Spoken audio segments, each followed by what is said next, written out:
Vincent Terrazi, bonjour, merci beaucoup d'être là pour ce podcast. Je suis vraiment ravi de t'interviewer. On va parler IA tous les deux. D'ailleurs, au passage, voilà, j'invite à tous nos auditeurs à liker le podcast, à nous mettre des commentaires, à nous dire Voilà, pas qui ils veulent hésiter, ouais. recevoir. Vincent, est-ce que tu peux peut-être te présenter pour les gens qui ne connaissent pas? Alors, pour ceux qui ne me connaissent pas, donc aujourd'hui, on est à la station F. Donc moi, pour être à la station F, j'ai une startup qui s'appelle Draft Goal, qui a d'abord été créée au Canada il y a 3 ans. Cette startup, qu'est-ce qu'elle fait? Elle aide à transformer, on va dire, des process métiers en workflow IA. Donc on a un go-to-market autour du marketing, et on va peut-être sûrement en parler. Ouais. Et moi, ce que je fais, c'est simple, je suis founder, et j'ai cette casquette de CTO, de directeur technique. Depuis combien de temps? Depuis 3 ans, mais bon, il faut savoir que bien avant, j'ai travaillé pour pas mal de grands comptes, pour M6, pour OVH. J'ai déjà eu notre startup, donc depuis longtemps. On va pas donner notre âge, sinon ça va nous vieillir. Donc, tu as un bagage de data scientist. Exactement. Tu es biberonné à l'IA depuis que ça existe quasiment, enfin en tout cas depuis très longtemps, parce que ça existe un peu avant nous, mais globalement, ça fait longtemps que tu es IA friendly. Exactement. J'ai vraiment commencé en 2016, où j'avais lancé un petit concept qui s'appelait le data SEO. C'était faire du SEO avec de la data science. Et je m'en Et j'ai rappelle. vu toutes les évolutions, et même après des conférences data SEO au SEO Camp. Alors, donc j'ai changé de sujet. Après, je suis passé sur la GenAI. Ok, alors pour ceux qui nous écoutent, pour essayer de ne pas partir trop haut, est-ce que tu peux nous vulgariser un peu le fonctionnement d'une IA? On en entend beaucoup parler, les gens en parlent tout de suite comme des experts, on a un peu du Dunning-Kruger qui arrive comme effet. Ouais, est-ce que tu peux nous simplifier un peu les IA de un GPT, les premières versions de GPT qui avaient leurs défaillances, qui disaient que le président de la France était un président qui avait eu il y a 4 ans, pourquoi? Et puis comment aujourd'hui les IA globalement fonctionnent dans la grande ligne pour vulgariser, pour expliquer au plus grand nombre qu'est-ce que c'est que cette technologie qui arrive sur le marché, ou en tout cas dont on parle toutes les 5 minutes. Alors là, on parle de ChatGPT, parce qu'il y a plein de types d'IA. Ouais. On dit LLM, Large Language Model, donc c'est des modèles de langue. Donc qu'est-ce que c'est une IA? C'est très simple. On a pris l'intégralité d'Internet, de YouTube, pour l'entraîner. Et on l'entraîne à faire quoi? Des prédictions. Ça veut dire on lui apprend à parler, on lui apprend à communiquer, maintenant on lui apprend à comprendre des vidéos, on lui apprend à générer des images. Donc je ne vais pas rentrer on va dire, dans la technique, mais voyez ça comme un super outil qui fait des prédictions. Si on écrit Christophe Colomb a découvert l'Amérique par rapport à toutes ces données, elle va être capable de dire 1492 parce que c'est ça qu'elle trouve dans son réseau de neurones. Moi, j'ai eu la chance de creuser un petit peu le sujet avec toi. J'ai appris plein de choses passionnantes. Donc, moi, ce que j'ai compris, c'est que dans les premières versions de LLM, on avait déjà deux façons de faire dans les papiers de recherche qui sont faits de plus en plus rares. Hein. C'est quelqu'un de Facebook qui avait témoigné là-dessus que quand ils se sont lancés, c'est le moment où c'était le boom. Et ils avaient lancé d'ailleurs une IA qui s'appelait Galantica, mais pour les papiers de recherche. Mais on va passer ce passage. Mais donc, ce que j'ai compris, c'est que on avait deux façons. Une façon où on pouvait finalement écrire un prompt et écrire une réponse et entraîner les IA là-dessus, ce qui s'appelle du supervisé, je crois, quelque chose comme ça. Et LFRH, SHAFR, comment on dit déjà? Je sais plus, une autre technique. C'est ça, Reinforcement Learning voilà, by Human Feedback. Voilà, merci, tu le prononces mieux que moi. Où en gros, l'idée, c'est de dire, donne-moi deux réponses, l'IA, et c'est moi qui vais choisir laquelle je trouve la plus pertinente. D'accord. Et alors, la personne de Facebook, elle dit quelque chose de passionnant. Elle dit, moi, j'avais choisi la première version. Alors, pardonnez-moi, j'ai oublié son nom et son prénom, mais je pourrais mettre la référence du podcast dans les commentaires, enfin, dans les descriptions. Et en gros, elle dit, moi, j'étais parti plutôt sur du l'humain à mort, puisque c'est la data la plus raffinée. Et en fait, il s'est rendu compte que la deuxième façon de travailler était la plus performante et permettait... C'est plus facile pour un humain de discriminer. Par exemple, si on nous demande de faire un poème sur les LLM, on va tous les deux peut-être un peu galérer parce qu'on est ni fort en poème et on est un peu fort en LLM, mais là, on vous demande de faire du français. Et discriminer les deux, c'est plus facile que de les créer de zéro. On est aligné là-dessus ? Oui, complètement aligné. Alors, attention à tous les raccourcis. Si tu veux vraiment rentrer dans le détail, c'est que nos mots sont transformés en tokens. Chaque token a un identifiant. L'identifiant, il passe dans un espace latent. Et en fait, on essaye, à partir de ce que tu as mis dans le prompt, retrouver les tokens les plus proches dans l'espace latent pour faire des prédictions et pour te répondre. Ce que tu parles, les renforcements learning, c'est pour se faire ce qu'on appelle de l'alignement. Parce qu'en fait, on veut que l'IA réponde d'une certaine façon. Et il y a un vrai sujet aujourd'hui, parce qu'on parle de biais. Et une IA américaine ne répond pas comme une IA française, comme une IA russe ou comme une IA chinoise. D'accord. Donc ça, c'est vraiment l'alignement et qui est stratégique pour les entreprises. Et d'ailleurs, on pourra en parler plus tard, on peut désaligner des IA. D'accord, très bien. Hyper clair. Donc c'est vrai que c'est un système qui est assez incroyable. Ce qui me semble, c'est que vous avez donc, vous, passé à un cap depuis d'ailleurs plusieurs années, mais bon, pour le grand public, on va en reparler, c'est la notion d'agent.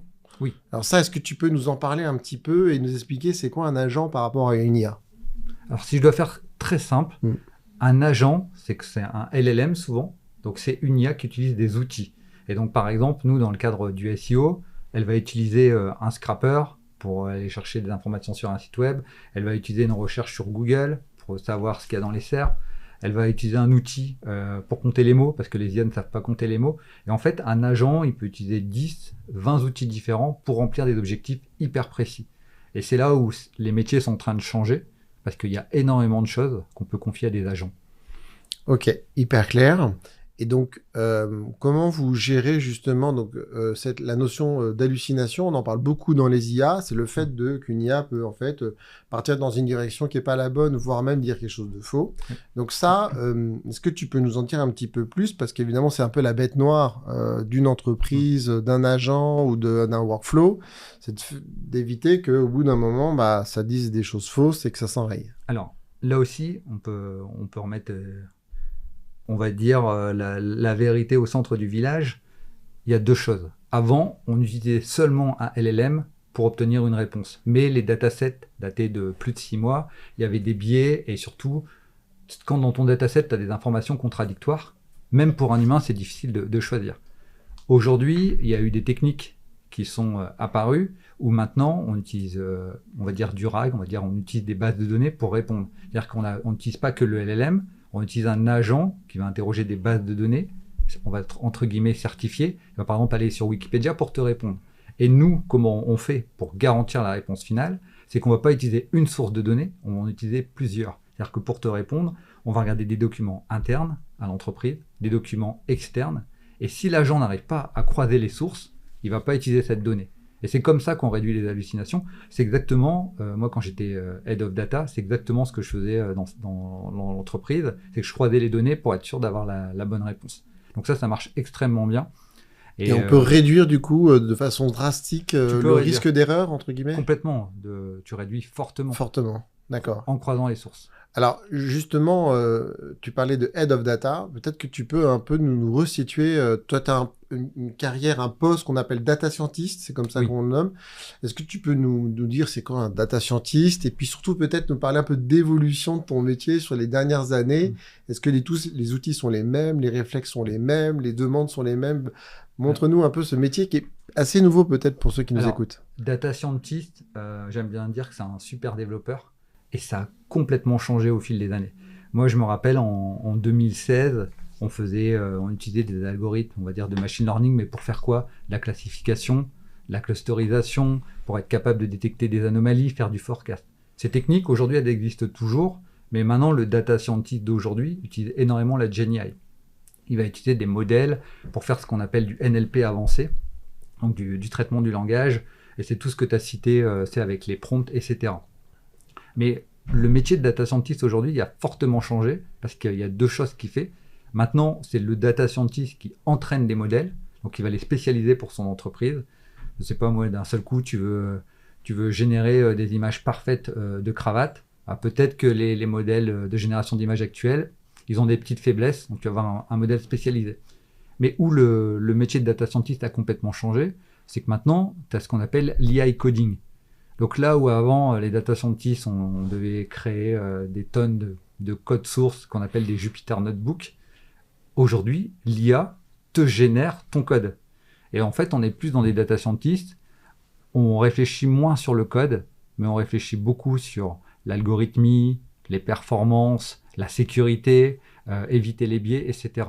Et on a vraiment un switch où le métier est moins technique. A pris de la hauteur, enfin, et sans a pris de vouloir la hauteur. dénigrer Et la technique, je trouve mais qu'on fait des choses on se beaucoup concentre. plus intéressantes. Ouais. Parce que les techniques de clusterisation, c'était pas très amusant. Hein. Tu avais ton mode d'emploi, tu écrivais ton code Python, tu l'exécutais, tu essayais d'améliorer les performances, tu testais des modèles différents. Et déjà, à cette époque-là, il y avait des plateformes comme DataIQ qui assistaient les data scientists. Et c'est ce qu'on appelait le AML, l'Automated Machine Learning. Et bien maintenant, c'est la GenAI qui te génère ton code et tu fais des choses encore plus intéressantes. Et essentiellement, vas-y. Est-ce que je dis ce qui est vrai sur les data scientists, c'est vrai pour les développeurs? Ouais, bien sûr, bien sûr. Toi, d'ailleurs, puisqu'on est un peu sur le sujet, tu sais, on parle de métiers qui disparaissent. L'IA fait de la rédaction, elle fait du code. C'est quoi ton point de vue là-dessus? Il faut accepter qu'on passe de l'argentique au numérique pour l'appareil photo, puis c'est comme ça, et maintenant plus personne va dépenser son appareil argentique pour faire développer ses photos, ou c'est une autre façon de voir les choses par rapport, par exemple, à ces deux métiers, le développement et la rédaction. Moi, ce que j'aime pas le mot disparaître, je préfère le mot évoluer. Ouais. C'est-à-dire que maintenant, tu fais des choses beaucoup plus intéressantes, et croire qu'on travaille moins, c'est faux. En fait, les humains, maintenant, ils font de plus en plus de choses avec la GenAI. Parce qu'on se rend compte qu'au lieu de faire un projet, on est capable d'en faire 10 en parallèle. Et ben, partons sur 10, mais tu travailles tout autant, ton métier, il ne travaille pas, et par contre, tu es beaucoup plus productif. Donc, c'est là où il y a un changement de paradigme. Est-ce que certains métiers sont touchés? Oui. Les métiers de traducteur, etc., là, il y a un vrai sujet. Ceux qui faisaient de la rédaction offshore, il y a un vrai sujet. Mais ceux qui font de la rédaction, on va dire, de qualité en France, pour moi, ils sont même pas concernés, en fait. Donc, faut faire attention aux mots qu'on utilise. Parce qu'une IA ferait pas de la rédaction de qualité? En fait, l'IA, elle a des parties qui lui échappent. C'est tout le côté émotionnel, psychologique, politique. Tu vois, ces sujets-là, si tu veux faire du contenu evergreen, oui, prends une IA, elle va le faire très, très bien. Mais il y a des choses que l'IA ne sait pas encore faire. Et dire que l'IA sait tout faire aujourd'hui, c'est complètement faux. On l'entraîne beaucoup. Hein. Dans les dernières versions vocales de ChatGPT, j'ai vu des systèmes d'inférence où, par exemple, donc l'IA va mettre des temps comme ça pour te répondre. Et toi, tu me vois, donc tu attends ce que je vais te dire. Tu n'es pas stressé parce que on est en train de discuter. J'ai même vu dans la dernière version, elle fait des... en fait, comment dire? Ça s'appelle des anamatopées. Ouais. Et ça, c'est vrai que c'est bluffant parce que moi, évidemment, ça m'a, entre guillemets, choqué parce que je me dis, waouh, ça y est, on se rapproche. On a de moins en moins un truc... Mais quand il y a un concept qui s'appelle la vallée de l'étrange, quand tu sens que c'est pas un humain qui parle et que tu t'en rends compte, ça te déroute complètement. Ouais. Et il y a des métiers, tu vois, les sales, oui, si c'est de la consommation, il n'y a pas de sujet. Mais si tu as envie de t'acheter une belle voiture et tu te rends compte que tu discutes avec une IA, ça va créer un sacré malaise. Le support, hier, j'avais un problème avec mon hôtel et je me retrouve face à un chat GPT sur WhatsApp. J'étais vraiment furieux, en fait. Parce que j'avais besoin d'un humain. Toi, l'amoureux de l'IA. Oui, mais il y a des choses où on ne doit pas mettre d'IA, en fait. Alors justement, on peut peut-être en parler un petit peu de ça, de cette notion des données, de quand est-ce qu'on doit mettre l'IA ou pas. Déjà, est-ce que donc il y a un sujet sur la sécurité? Est-ce que pour toi les IA c'est sécurisé? Par exemple, si je m'épanche avec mon IA sur mes problèmes de cœur et que j'ai pas envie que mes problèmes personnels, alors on peut parler d'amour, on peut parler d'argent, on peut parler de plein de choses.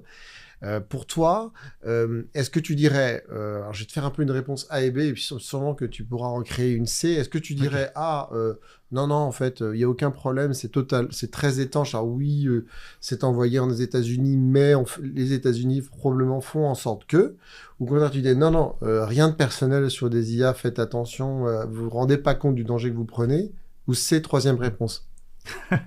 Excellent. Effectivement, il y a plusieurs réponses. Quand tu es sur des abonnements payants, et c'est spécifié dans les conditions. Donc là, je ne peux pas parler de Gemini ou ChatGPT, etc. Dans leurs conditions générales de vente, ils disent attention, là, vos données sont utilisées. Mais c'est spécifié, et il y a toujours moyen, même quand ils disent attention, on prend vos données, de dire moi, je ne veux pas que mes données soient utilisées. Mais de toute façon, qu'est-ce qu'on dit sur une version gratuite? Si c'est gratuit, c'est toi le produit. C'est toi le produit, exactement. Ça, c'est vrai. Par contre, nous, en entreprise, on utilise des versions payantes, des versions premium, des versions qui ne sont même pas sur des API publics, qui sont sur des API privées. Et là, effectivement, il n'y a absolument rien Dès le moment où tu utilises GCP, Azure, avec des modèles qui sont hébergés chez eux que pour l'entreprise, là, il n'y a aucun risque de fuite. C'est leur crédibilité qui est en ligne. Et en jeu, et qui est en jeu. Et c'est vrai que, non, pour moi, il n'y a pas de sujet, mais il faut bien lire les petites lignes de l'IA que tu utilises. Et ce que tu me dis sur les serveurs américains, c'est peut-être aussi vrai sur des IA open source. Même si c'est sur ton ordinateur, faut faire attention à ce que tu mets sur ton ordinateur. S'il y a quelqu'un qui vient le récupérer, potentiellement, il a accès à tous tes logs, à tout ce que tu as dit. Bien sûr. Et tu vas me dire, mais comment il va le récupérer? Un hacker. Tout à fait. Et le point névralgique des IA, c'est ce qu'on appelle le RAG. L'IA stocke un historique, une base de données, donc que ce soit sur des IA open source sur ton ordinateur ou à distance. Et cet historique, à tout moment, tu peux demander de le supprimer ou pas. Est-ce que vous avez déjà eu ce problème-là chez Draft & Gold d'un client qui vous dit « Moi, je veux tout ce workflow. Par contre, je veux pas que les données que je vous donne en entrée puissent être récupérées par des concurrents. Donc, démerdez-vous, mais vous utilisez que des choses propriétaires. » Nous, et c'est un vrai sujet, surtout pour les grands comptes, on travaille pour énormément de grands comptes, soit c'est on-premise, tout est dans leur infrastructure, il n'y a rien qui rentre, il n'y a rien qui sort, parce que tu peux partager maintenant, c'est des PDF, des documents ultra confidentiels, donc tout est chez eux, ou soit on a une version SaaS, et pour cette version SaaS, maintenant tu as des compliances qui sont SOC 2, ISO 27001, etc. On pourrait même parler la GDPR, RGPD en français. Et oui, c'est un enjeu essentiel. Et du coup, ça se passe comment d'un point de vue LLM? Vous avez des LLM qui sont on a des LLM qui sont autonomes réservés qu'à certains clients.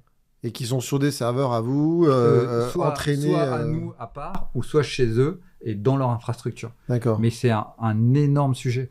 Et c'est pour ça que face à des solutions comme Make, Zapier et compagnie, N8N, où vont les données, parce que dedans tu mets plein d'API, est-ce que potentiellement tu trouves pas des brèches de sécurité? Et nous, c'est tout un service et plein de discussions avec la DSI. Je pense que ça, c'est une question que beaucoup de gens se posent. À partir de quel investissement, quelle taille d'entreprise, quelles conditions une boîte peut se dire j'ai envie d'avoir mon LLM pour des raisons simplement parce que c'est mes outils ou c'est les datas de mes clients que je ne peux pas exposer à des LLM type Claude, Anthropic et les autres, peu importe. C'est quoi la barrière à l'entrée pour faire ça? Est-ce que c'est facile? Est-ce que c'est cher? Est-ce qu'il suffit... On a entendu qu'il y avait des Mistral qui pouvaient tourner sur des ordinateurs portables en local pour les premiers modèles. Est-ce que tu peux nous éclairer là-dessus? Et encore une fois, l'ordinateur portable, ça ne préserve pas de se faire attaquer, prendre les données. Mais ça, c'est un risque qui est dans tous les cas. Est-ce que c'est cher? Oui, c'est un métier à part entière. Il te faut un spécialiste de la data. Pourquoi moi j'étais Head of Data? Parce que j'étais responsable des données, leur gouvernance, où elles se trouvent, comment on les utilise, etc. Donc c'est pas du tout à la portée de chacun, quoi. Non, je pense pas que ce soit à la portée. Et je pense qu'aujourd'hui, c'est plutôt les modèles IA qui font attention à ta place, qui réfléchissent qu'est-ce qu'on utilise, qu'est-ce qu'on n'utilise pas, qu'est-ce qu'on peut utiliser. Et il y a plein, en Europe, on est bien protégé. Tu as plein de lois, il y a Acte, etc. qui viennent renforcer tout ça. Est-ce que ça existe des boîtes qui sont spécialisées pour justement, t'installes ton LLM chez toi oui. Parce que ça doit être T'en connais? Ah oui, il y en a énormément sur le marché. Et nous, indirectement, on le fait. Nous, c'est juste qu'on met en place des workflows. Mais derrière, c'est on se connecte où, on utilise quel LLM, quelles conditions, quelle route, quel outil. Et tu vois, est-ce que tu as entendu parler, c'est peut-être un tout petit peu tech, le fameux MCP? Oui, on l'utilise nous avec Claude. Ouais. Et quelqu'un de mal intentionné, et il peut te prendre toutes tes données en fait. Ouais. Parce qu'ils sont peu sécurisés à l'heure actuelle. Donc oui, il va y avoir des MCP de plus en plus sécurisés, mais il y a des vrais sujets sécurité. Et je trouve que... Le MCP, pour ceux qui nous écoutent, tu vas me corriger, mais en gros, donc c'est un espèce de protocole qu'on met au milieu qui est plus facile, qui lui discute facilement. Alors moi, je l'ai utilisé qu'avec Claude et une infrastructure de data comme Google Search Console, ce qui fait que moi, avec mon Claude aujourd'hui, on est en train de le faire sur la R&D de Plix. Et je dis à Claude, tiens, donne-moi les requêtes sur lesquelles je pourrais m'améliorer, pour lesquelles j'ai un mauvais CTR. Il me fait un tableau, des recommandations, etc. avec de la donnée. On est aligné là-dessus? On est complètement aligné. Okay. Et donc là, tu as un système d'agents très simple. Nous, c'est juste que comme c'est de l'Agentic AI, on a plein d'agents différents qui communiquent avec des outils sécurisés. Mais moi, ce que j'aime pas dans le MCP, c'est que c'est pas assez sécurisé.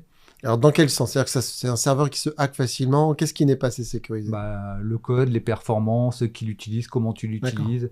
En plus, est-ce que tu as vraiment un système de log pour savoir qu'est-ce qui est demandé.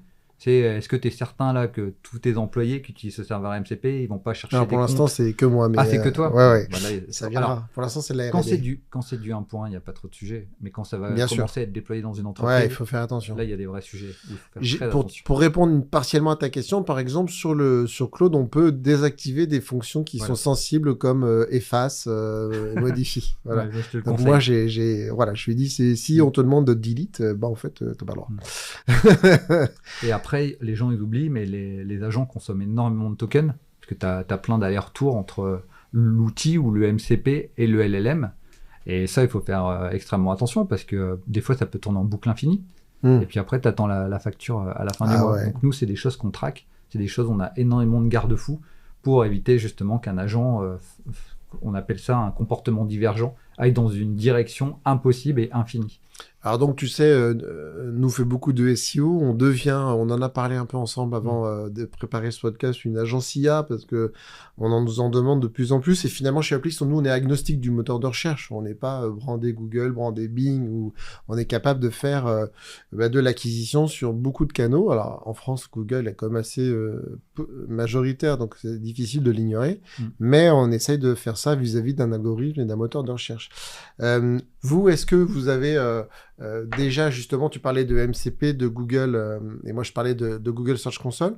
Est-ce que vous avez déjà, du coup, exploré un peu ça? C'est-à-dire, d'un côté, j'ai ma GSC avec de la data, qui est quand même, a priori, globalement raffinée, puisqu'on sait que la Search Console n'est pas liée à un tag JavaScript, comme à Google Analytics, qui capterait truc. C'est vraiment de la data poussée directement des entrepôts de Google.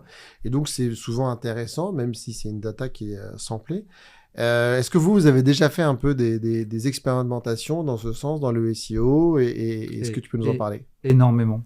En fait, on a parlé du métier de data scientist, mais il y a aussi le métier du data analyst. Et avant, on avait ce qu'on appelait un data lake, c'est-à-dire on envoyait toutes les données, donc ça parlait de la Search Console, mais il y a Google Analytics, il y a Google Ads, il y a plein de produits. Et en fait, les agents sont très très forts pour aller chercher les bonnes données, donc faire eux-mêmes des requêtes SQL, récupérer ces données et après te dresser des rapports donc pour le COMEX, etc. Et on a plein de grands comptes qui nous demandent, le lundi à 8h, on veut avoir un workflow qui génère tel rapport. Donc avant, tu avais un humain qui passait 1 à 2 heures de son temps pour faire le rapport COMEX. Maintenant, c'est automatisé. Et ces 2 heures, il va en profiter pour faire autre chose encore plus intéressant. Donc c'est là où ça change complètement. J'ai fait d'ailleurs une formation là-dessus sur LinkedIn autour de comment évolue le métier de la data analyse. Oui, d'ailleurs, j'en profite pour te faire un peu de pub. Tu as des formations passionnantes sur LinkedIn qui sont ouvertes. On peut les prendre et il y a un petit coup à l'entrée, mais qui n'est pas très important par rapport à toute la connaissance qui est donnée. Je crois que tu les mets à jour. Je crois que tu as communiqué il n'y a pas longtemps en disant les choses évoluent, donc je travaille pour les mettre à jour. Et donc, j'encourage nos auditeurs à aller regarder ça parce que c'est assez passionnant.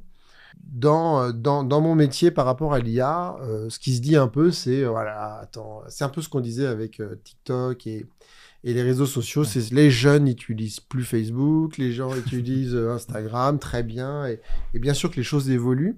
Dans quelle mesure tu penses que les gens vont se désintéresser de Google au profit d'une IA qui va elle-même te dire va dans tel hôtel, n'oublie pas de faire le checking à telle heure parce que cet hôtel-là, faire tout ça. Et du coup, peut-être délaisser majoritairement des outils comme Google où en fait on faisait des recherches et on faisait son projet un peu plus à la mano, mais Google était un tiers de confiance. Lui, il nous donnait une data raffinée, vraiment des sites qui étaient censés être les meilleurs par rapport à ce qu'on cherche. Et toi, est-ce que c'est quoi ton état d'esprit sur... moi, ça fait des années qu'on me dit que le SEO est mort. Je vais bien avoir ton avis là-dessus. Ok, alors, excellente question. Alors déjà, on ne se délaisse pas de Google parce que Google évolue et il intègre l'AI Overview, l'AI Mode. Il n'est pas resté donc, là.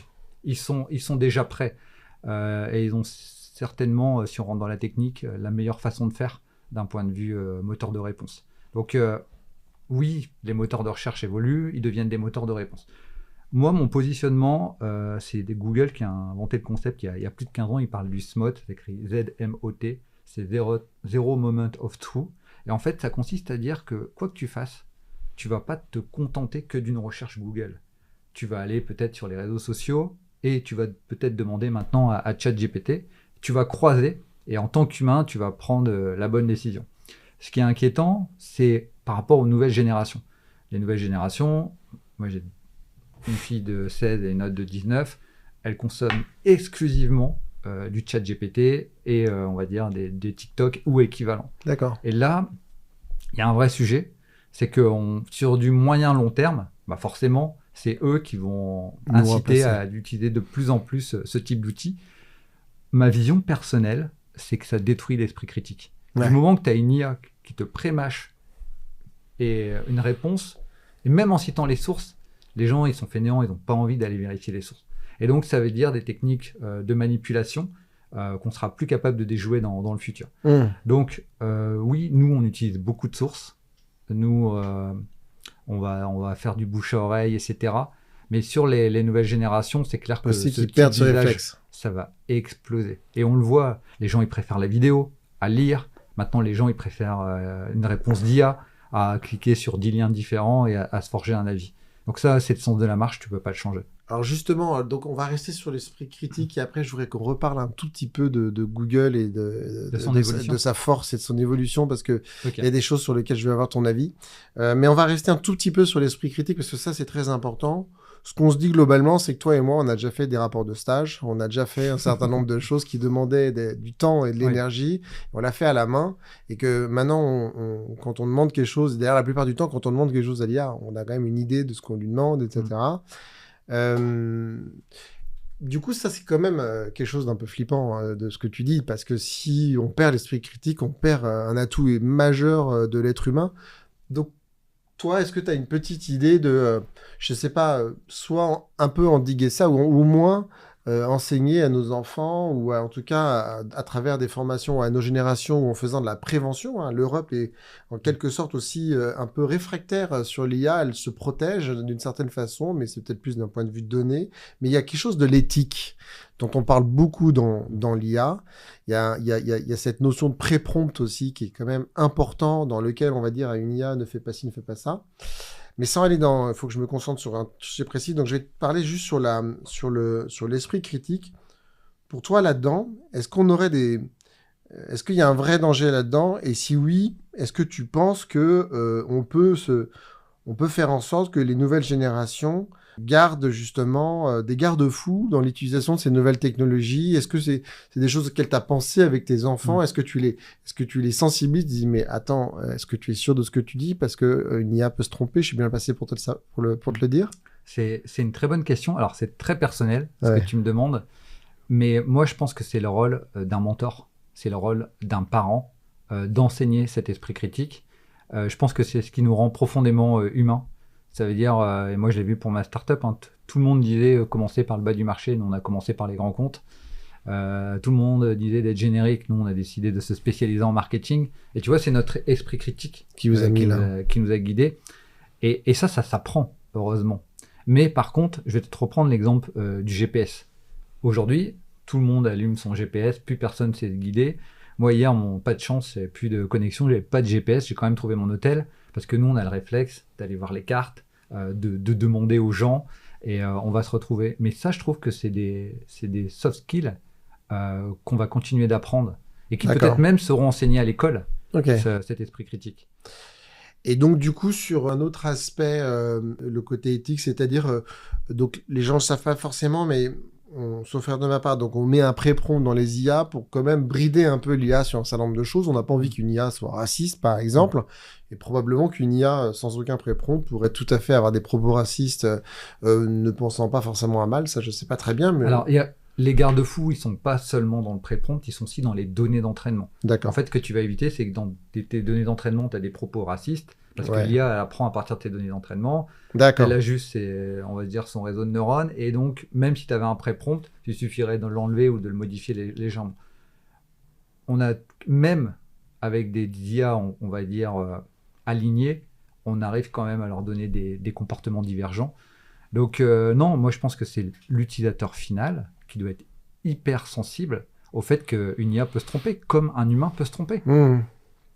Sachant que souvent on peut diaboliser un peu ces outils-là, Mais moi, je trouve ça aussi idiot de diaboliser une IA que de diaboliser le couteau qui a servi à tuer quelqu'un. C'est un couteau et c'est la personne qui s'en sert qui est coupable. C'est pas l'objet en lui-même. Exactement. Et c'est vrai que ça reste qu'un outil. Hein. Ça reste qu'un outil. Sur la dernière partie, on va parler un peu de Google et de manipulation des LLM parce que, on va pas se mentir, beaucoup de marques disent, tiens, moi je vends des canapés convertibles, je m'appelle la maison du convertible et j'aimerais bien apparaître autant de fois possible. Donc, est-ce que toi, tu as des conseils à nous donner par rapport à le fait d'optimiser sa présence dans les LLM? Parce que si on se dit que les LLM sont sur des données d'entraînement qui sont terminées, bah, on se dit qu'a priori, bah, on peut plus agir sur ces données parce qu'elles ont servi d'un corpus d'entraînement et donc ça a eu un début, ça a eu une fin. Soit j'étais dedans, soit j'y étais pas. Et donc, j'y étais peut-être à un tiers, je dis n'importe quoi, ou rarement, donc j'apparais rarement. Enfin, comment on peut travailler sa présence dans les moteurs de LLM? C'est une très bonne question. Selon ton secteur d'activité, tu fais pas du tout la même chose. Ça veut dire que les LLM utilisent des bots qui vont aller consommer du web et l'enregistrer pour leurs données d'entraînement. Alors que les gens sachent bien, c'est long. On parle de quelques mois à chaque fois. Et il y a certains sites qui ont tout intérêt à bloquer leurs données parce qu'elles sont uniques, elles sont originales, etc. Et ça, c'est respecté. Oui, bah, il faut les bloquer avec des trucs assez intelligents parce qu'on est persuadé que certains LLM ne respectent pas du tout le robot TXT et compagnie. Mais normalement, c'est bloqué. Par contre, dans les chats GPT, etc., on voit qu'il a accès à des informations où normalement, il ne devrait pas y avoir accès. Et ça s'explique, c'est que ces données d'entraînement, ça s'appelle Common Crawl, donc c'est le fameux site archive.org, qui met à disposition des datasets. Et dans ce dataset, il y a un peu à boire et à manger. Donc, tu prends le dataset, tu fais un énorme tri qualité, justement, les propos injurieux, racistes, les données qui seraient dans le dataset, tu n'aurais pas vraiment le droit, les problèmes de droit d'auteur. Et après, tu entraînes ton LLM. Donc ça, tu vois, c'est ces bots d'indexation pour le modèle d'entraînement. Pour moi, il y a certains secteurs d'activité, je veux dire, bloqués. Et d'autres, je vais dire, non, vous pouvez laisser parce qu'on peut retrouver la donnée de ça. Par contre, il y a un autre type de bot que les gens oublient, c'est ce qu'on appelle l'instant bot. Je sais pas si des fois, quand tu utilises Claude ou ChatGPT, il se dit, mince, ici, c'est de la donnée d'actualité où j'ai un petit doute, on me demande un prix, et là, il part sur votre site web. Et c'est là où c'est intéressant, c'est de se dire, là, il faut le laisser passer. Il faut le laisser passer, comme ça, il récupère l'information, il dit que votre produit, c'est le moins cher, et par contre, après, pour acheter, pas trop le choix, il va falloir cliquer sur le lien, et ça vous donne de la visite. Donc, les nouveaux LLM se mettent à jour en temps réel. Ils vont chercher l'information quand ils en ont besoin. Mais alors, du coup, s'ils vont chercher l'information, ils vont faire une requête dans Google ou dans Bing? Alors, là, je peux répondre, parce que je suis en train de créer une formation là-dessus.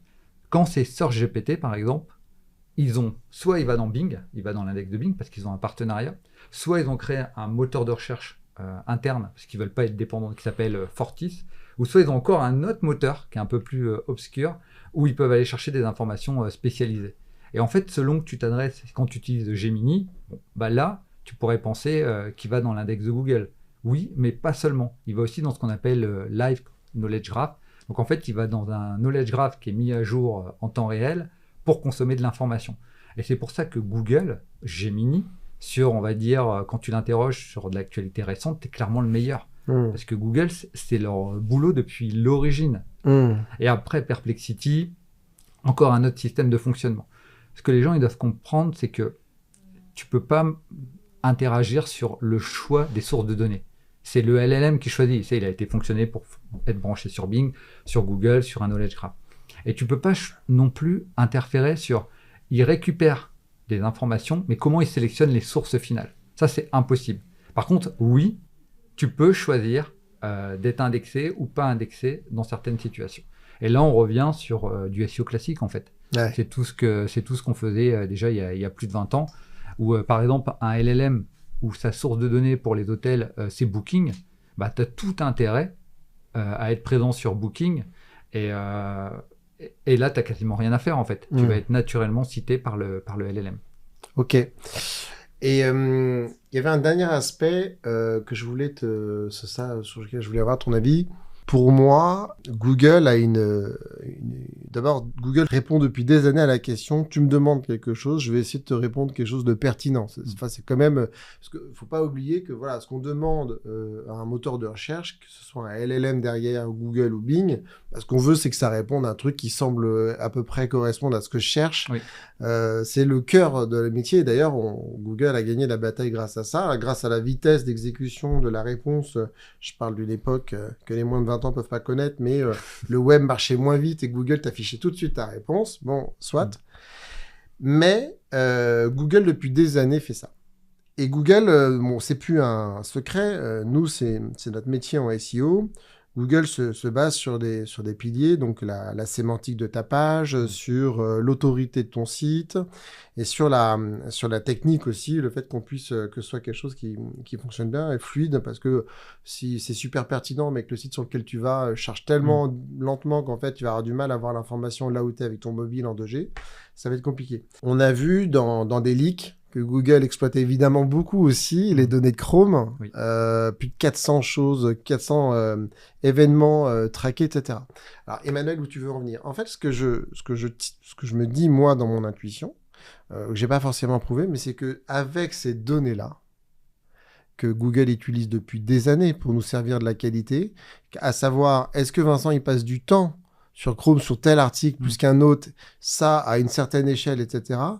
Mais l'avancée vis-à-vis de ce savoir et de cette technologie déjà mature du côté de Google est immense par rapport à un LLM, à un ChatGPT ou je ne sais pas qui lui n'a, je suis pas certain, à ces notions d'autorité. Il peut un petit peu l'avoir. En tout cas, par contre, il n'a pas les informations de Chrome, tout ça. Donc, pardon, je suis un peu long, mais c'est important que je mette bien le truc. Est-ce que pour toi, Google, avec tout son savoir et tout ce qu'on sait de sa technologie, n'a pas une majorité écrasante sur ses concurrents LLM.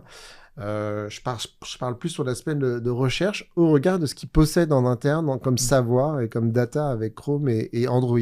Si on revient sur le dataset, oui, Google a une avance sidérale, notamment sur Bing et compagnie, avec un live Connect Graph qui nourrissent quasiment en temps réel. Et en plus, ils croisent les sources de données. Et eux, ils n'en prennent pas une, deux, ils en prennent trois, ils font de la triangulation pour être certains que ce qu'ils mettent dans leur knowledge graph, c'est une source de confiance qu'ils peuvent exploiter. Par contre, le gros changement, c'est l'intelligence des LLM. C'est-à-dire que les LLM, ils n'ont pas tous accès à ce knowledge graph, mais ils font ce qu'on appelle du fan-out. C'est-à-dire que quand tu demandes quelque chose, il va décliner, tu vois, toutes les possibilités autour d'une réponse. Est-ce que tu parles de confort? Est-ce que tu parles et il va aller chercher ce qui lui manque.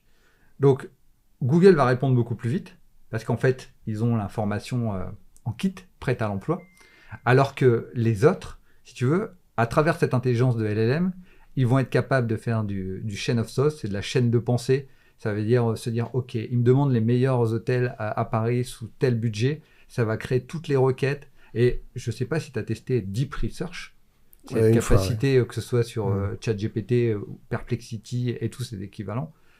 Et bah, au final, malgré qu'ils n'aient pas les mêmes datasets, les réponses d'un ChatGPT restent pertinentes. Ouais. Tu vois? Donc, il va passer plus de temps, ils vont avoir plus de mal à aller chercher l'information, mais on est quand même sur un web où quand tu cherches, tu trouves. Ils ont récupéré quand même une certaine forme de retard, parce qu'ils ne font pas ça comme Google depuis 20 ans. Donc, ils sont moins performants, ils sont moins rapides, mais honnêtement, moi, que ça prenne 1 minute ou 5 minutes ou 10 minutes, c'est pas vraiment un sujet, en fait, quand tu es dans ce type de recherche. Par contre, si tu veux quelque chose très vite, là, clairement, il faut utiliser Google. Ouais. Et puis, ils ont aussi un peu d'argent en cash, Google, donc je pense qu'ils ont tous les moyens de rattraper ça.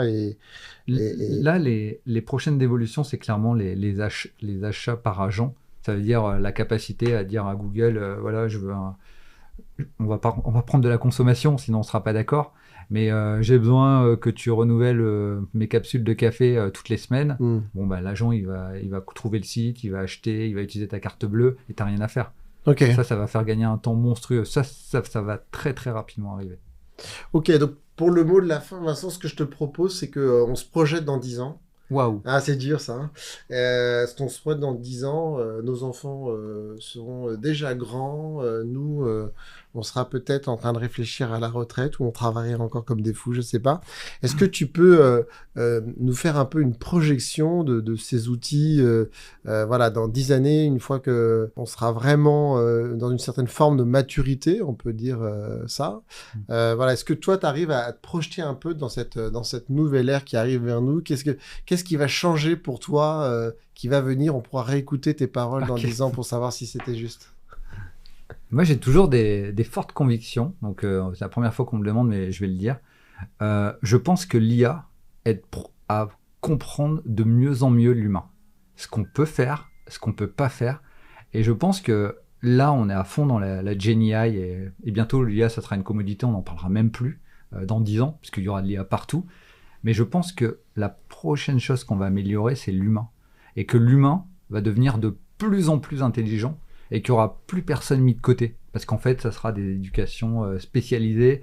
Là, on avait un système éducatif un peu obsolète où on part du principe que tous les enfants ont le même potentiel, alors qu'il faudrait les encadrer différemment.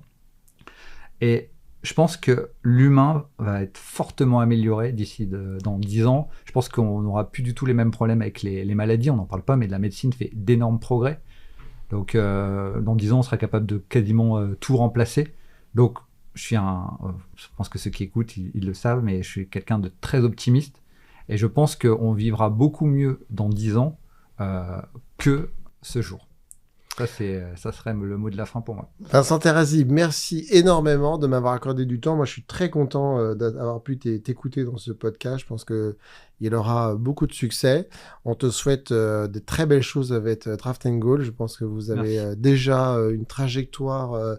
On est bien parti. Bien parti. Voilà, on va vous surveiller et vous suivre avec attention. Et puis, je te dis à une prochaine fois. Merci beaucoup. À bientôt. À bientôt.